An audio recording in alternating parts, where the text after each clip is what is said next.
Masya Allah ya, jadi kalau misalnya denger-denger lagu kayak gini tuh kayaknya adem banget ya Tia. Kayak suasananya tuh mau deket-deket, akrab gitu ya. Tadinya musuh-musuhan, maaf-maafan, momen lebaran. Pas Tadi banget kan ya udah kita dibuka akan dengan bahas ya. lagu Tombo Ati. Iya. Tombo Ati itu obat hati Nah, ya. itu dia makanya kita akan membahas ya Tia. Betul. Jadi hati itu harus bersih lagi, Iya. kita harus saling memaafkan. Bagaimana menjaga maaf-maafan itu seterusnya gitu loh. Tetap berjalan Betul. ya. Kita hari ini hadirkan ya, sudah ada penceramah Ustazah Qotronada. Assalamualaikum Ustazah. Waalaikumsalam warahmatullahi Ustazah wabarakatuh. Nada aja ya. Pak Izzy. Iya, Sama-sama, mohon mohon lahir maaf lahir batin. batin. Selamat berlebaran. Selamat berlebaran. Lebaran hari kedua. Iya. Nampaknya lebaran ini kan gimana sih caranya kita memaknai hari yang fitri, benar-benar hati ini juga fitri, Iya, Ustazah. betul. Benar-benar nggak ada rasa emosi lagi, dendam lagi, bisa lagi menjalin silaturahmi. Iya. Sebelumnya selamat lebaran ya buat semua ya. Aduh senang banget ya pokoknya hari lebaran itu adalah momentum kita happy semuanya. Happy-nya juga harus dari dalam hati nih gitu ya. Idul Fitri, apa sih artinya Idul Fitri? Id itu kan kembali. Fitri itu suci. Jadi harusnya kita harus kembali suci. Momentum lebaran, momentum hari raya Idul Fitri ini adalah harus kita kembalikan kesucian hati kita, kesucian diri kita untuk ya udahlah jangan dendam-dendam, jangan marah-marah. Nggak boleh kesel-kesel Nggak boleh gitu. kesel-kesel gitu ya. Mungkin kemarin 10 bulan kita masih menyimpan sebuah kesel gitu ya. Momentum hari inilah kita harus urai semuanya, harus rapi semuanya. Karena kalau bukan di momentum Idul Fitri mau di kapan lagi gitu. Jadi ambil momentum ini dan ini sangat penting gitu loh. Karena tadi kan udah dibuka ya dengan pentingnya menjaga hati. Semua akan baik-baik aja gitu.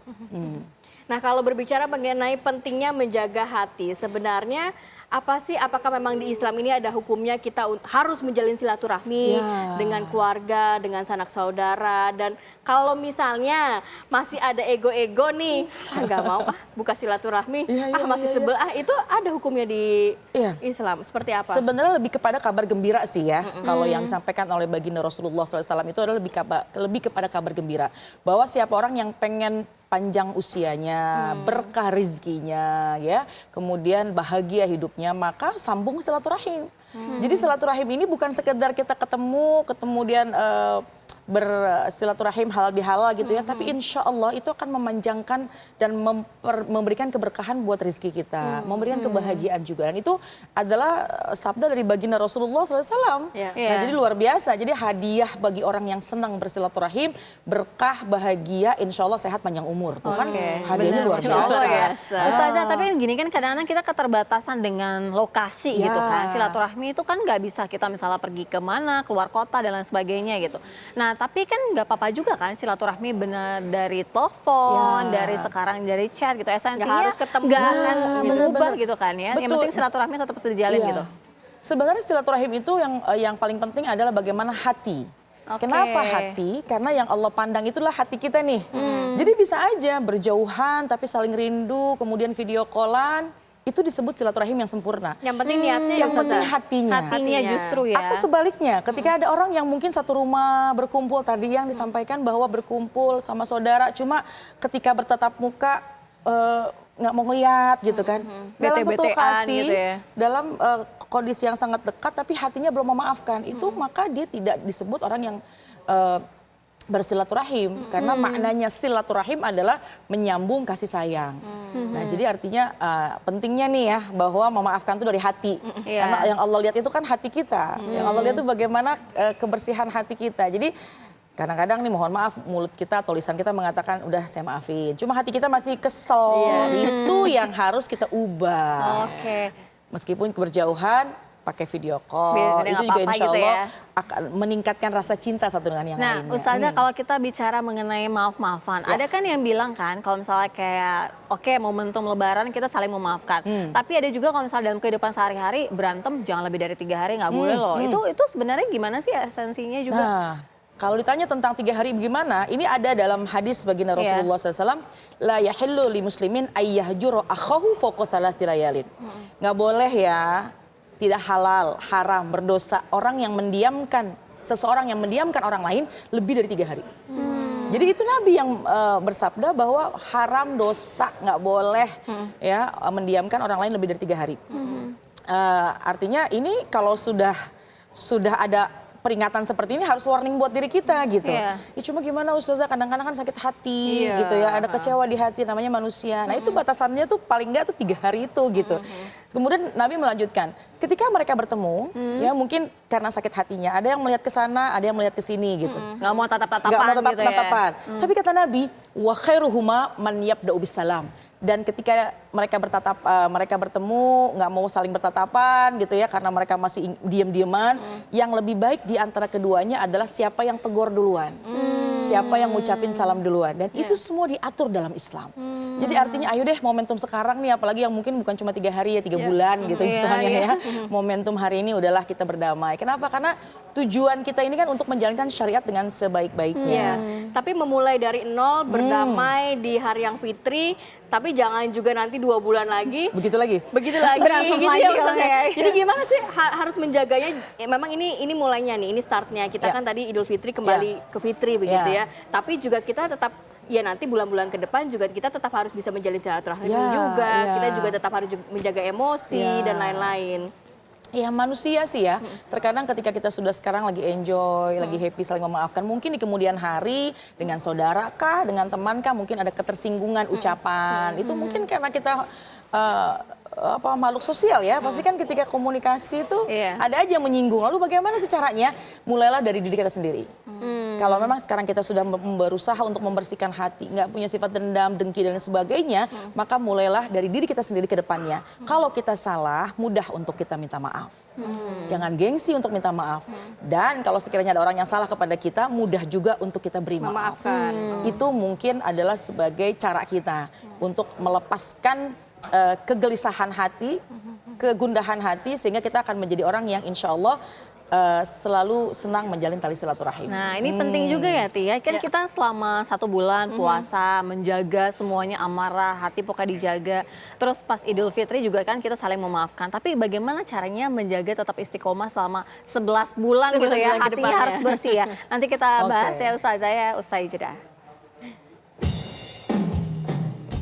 Nah, kita lanjutkan ya dialog bersama Ustazah. Kalau misalnya menjaga hati itu seperti apa sih? Misalnya nih tiba-tiba aduh kesal banget sama si A, si B gitu. Tapi gimana ya caranya supaya kesalnya nggak lama-lama gitu?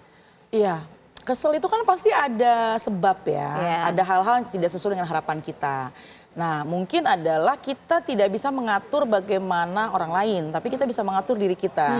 Jadi kalau sekiranya ada orang yang lagi diem, kok tumben ya, biasanya happy, biasanya negor, kok ini diem gitu ya.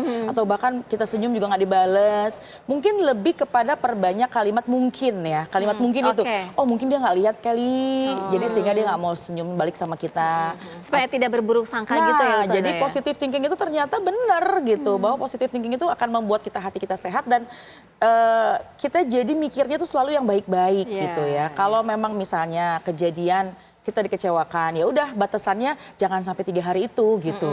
Jadi mungkin 1 hari masih kecewa, kita jaga jarak.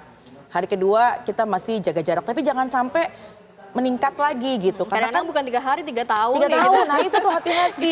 Gimana sih nggak ngobrol 3 tahun gitu ya? Iya, karena kan kalau marah itu kan awal mula segala macam keburukan ya. Kalau udah marah tuh biasanya jadi kesel, marah, kesel, dendam, iri. Oh jadi meningkat gitu. Penyakit hati Itu akan jadi semua ya, penyakit Ustazah hati ya. yang akan menyebar dan akan susah untuk lebih dipulihkan lagi. Jadi ketika udah marah, ayo jangan lebih dari 3 hari istighfar, kita berwudu. Toh kita juga kan juga banyak salah sama Allah. Kalau kita nggak sempurna gitu ya. Benar, Ustazah. mungkin itu nggak kali sempurna ya.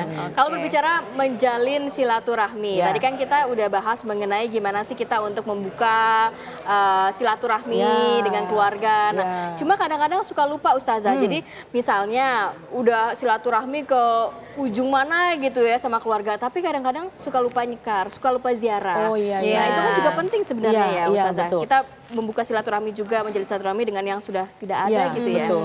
Terutama kepada orang tua sih ya, gitu. Orang tua ini jangan juga hanya di hari Lebaran aja kita sambungnya gitu, tapi setiap waktu kita harus mendoakan orang tua kita yang masih ada ataupun orang tua kita sudah meninggal dunia. Nah lebih-lebih lagi, jadi bukan hanya momentum Lebaran aja nih setahun sekali gitu ya kita nyekarnya atau kita mendoakannya, ziarahnya, tapi kalau Rutin saja di gitu hari ya. biasa kita diharuskan sebagai anak berbakti kepada orang tua, baik yang masih ada ataupun yang sudah meninggal dunia, apalagi di momentum hari raya. Makanya kita bersilaturahim, kita nyekar, kemudian kita ke ziarah makam, ziarah kubur gitu ya.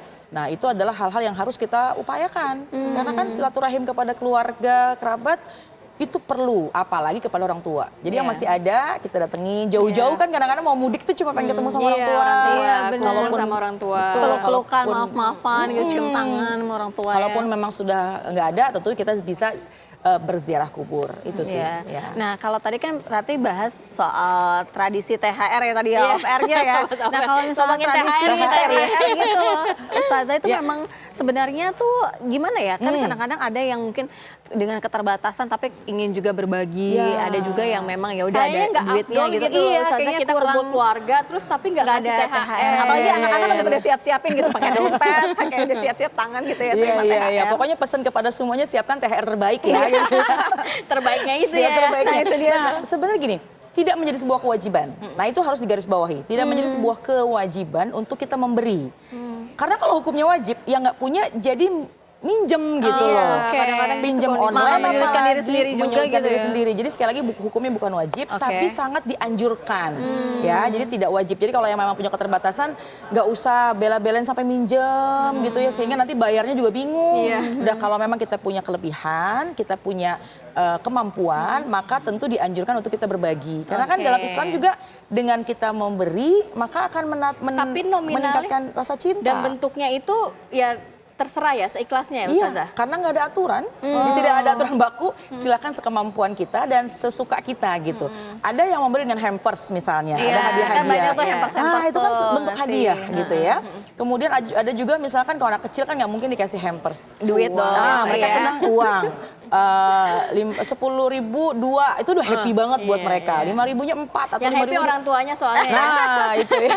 Anaknya jadi investor Betul, hari raya gitu ya. Benar. Jadi dalam Islam memang dianjurkan untuk kita memberi, tapi jangan memaksakan. Insya Allah dengan memberi kita akan meningkatkan rasa cinta. Nah, itu sih. Mungkin terakhir dari Ustazah melihat masih momen Idul Fitri, masih momen kita sama-sama kumpul keluarga, sama-sama ingin kembali ke Fitri lagi. Apa terakhir yang mau disampaikan?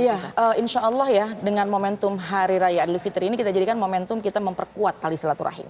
Jadi sekali lagi kalimat yang sering saya sampaikan, kalau tidak di Hari Raya Idul Fitri, maka mau kapan lagi kita kumpul-kumpul, kemudian kita bersalaman, dan kalau bukan di momentum ini, mau nunggu kapan lagi untuk kita berdamai dengan hati. Jadi yuk bismillah aja, insya Allah kita salah tentu kita minta maaf, orang lain salah kita maafkan, maka insya Allah itu menjadi awal mula kita menjadi hamba Allah yang lebih baik lagi di masa mendatang. Insya Allah. Terima kasih. Sama-sama. Terima kasih. Terima kasih. Selamat Lebaran. Selamat Lebaran. Muter lagi. Lanjut muter lagi sama keluarga. Lanjut muter lagi. Iya. Ini juga salah satu yang akhirnya mencerahkan kita juga ya, Tia. Kita juga jadi banyak belajar ya di pagi hari ini.